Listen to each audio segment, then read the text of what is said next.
Guys, welcome back. Today we're going to do Cemetery Beach issue number 2 by Image Image Comics.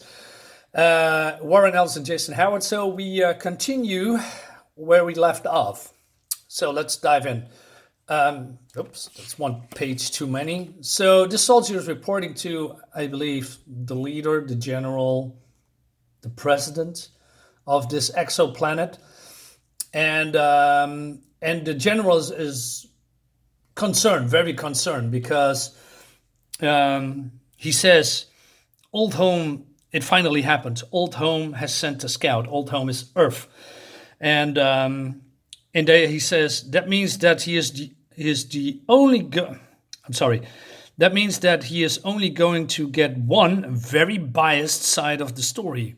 So that puzzled me a little bit. So does that mean there are two sides of the coin that we don't see? Because normally there is a good guy and there's an evil guy, or another faction and good faction, bad faction, whatever, and they battle each other. But it seems there is more going on here that we actually know. I hope it's getting fleshed out. So the general is try to figure out what's going on and what steps to take. So he puts on some clothes. And also he says that they have to recapture that person, Mike Blackburn, the guy from Earth, and Grace Moody, who is the murderess. As he says, either will we convert them and see how it is in our way, or we kill him, and that's what they try to do. And he tried to figure out where they are going. Well, it seems. What I didn't know, there is some, they talk about rings, and then I figured it out that this place here, this is some kind of a castle, and that's in the center, and all around are circles. And in circles there are a society, and every society has their own ranks and their own thoughts and about the whole thing, and people living their lives, and some parts are more dangerous than others. So what we see here is gonna be the second ring, and there are some people from the outside, the outer families, the families from Earth that has been going, to this planet and created a society here with children, etc., etc. And so we switch to Mike Blackburn and Grace Moody trying to escape, and there's a lot of things going on. And what I noticed, there's a lot of action in this book. And which is cool. I like that. So Mike shoots in the air, and he gets the shot, and this guy is going up in flames. He dies. And Grace is shouting at him, get in and stop talking gibberish, because that's what Mike is doing. He is so unfamiliar what's going on with this, what's happening here on the planet, that he cannot really comprehend what's going on. And so they look up in the air because they're still being followed. And there's some cool shot here about, some kind of a mothership, if you will. And it landing a little bit further. And then what they are going to do, they drive towards this place here. And then Mike does something weird. He says, speed up, point is right at them. I saw a jerry can back there. Light and noise, jump on my mark. And then he shoots at the jerry can and lights it on fire. Now, I could be wrong, but if I see a guy, mostly in movies, and maybe that's not really accurate, but if I saw a guy or see a guy shooting a gun at a jerry can, it blows up. It doesn't, make a hole in it and then you can light it up.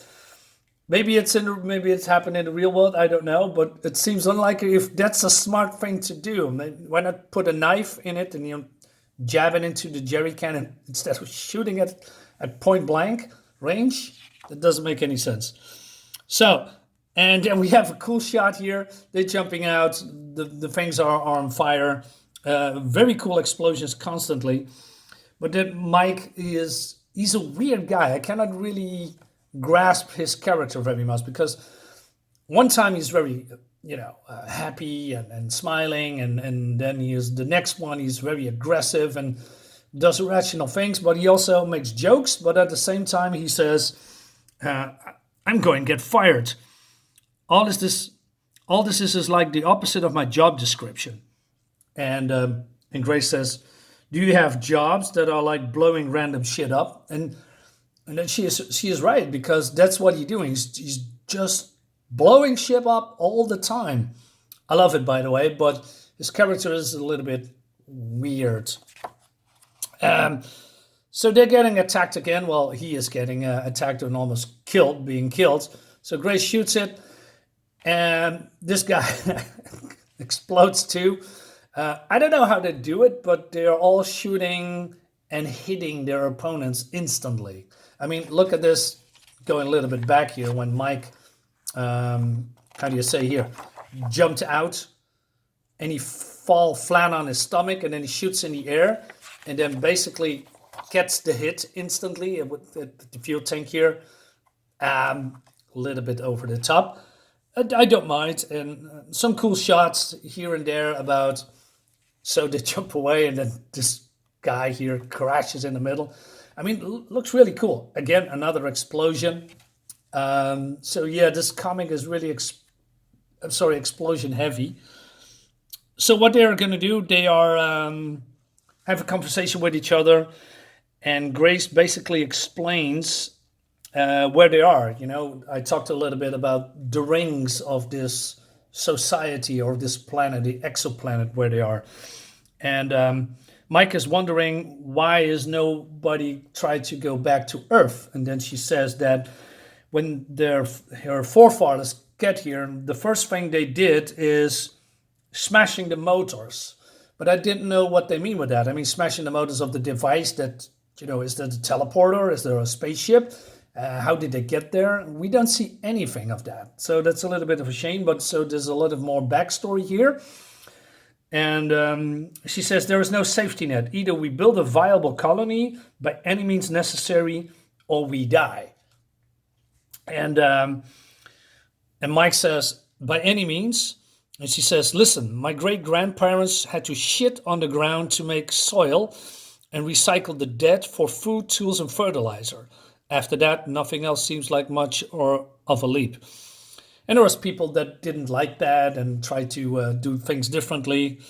And it seems that the colony rings went semi-autonomous and developed their own societies, etc.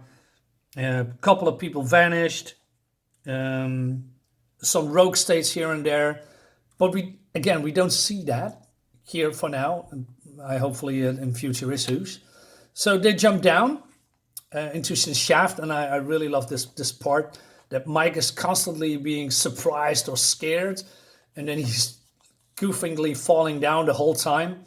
And then Grace says, well, we have to eat now. And there is some kind of a, I don't know, root there. And Mike says, what the hell is that? And she says, a seep.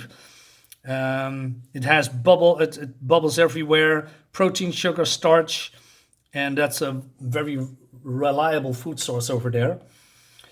And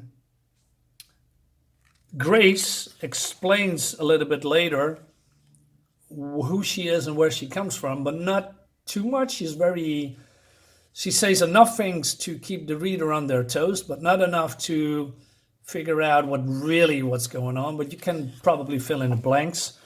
It seems that okay, I'm gonna tell you. I'm part of the rank of civilians who can be used as replacement parts for other ranks. I'm material, mechanical supplies, and as an ownership protester, I'm a criminal. When I'm attacked or suffer attempts at capture, I have to shoot to kill. If I don't kill my assailant, then people in my ranks will be killed and used as parts to repair my assailant. Are you following me now? So yeah, there's that. Really interesting. But then they are getting attacked again by people from the second ring, because they are still being hunted. And then they are getting shot at, and again Mike with the scary face, and then she has this, and that basically is the end of the book too. Yeah, so still 20 pages. I really hate that, because $3.99 for 20 pages is too much for a comic like this. It should have been at least 24 or 28 pages, in my humble opinion.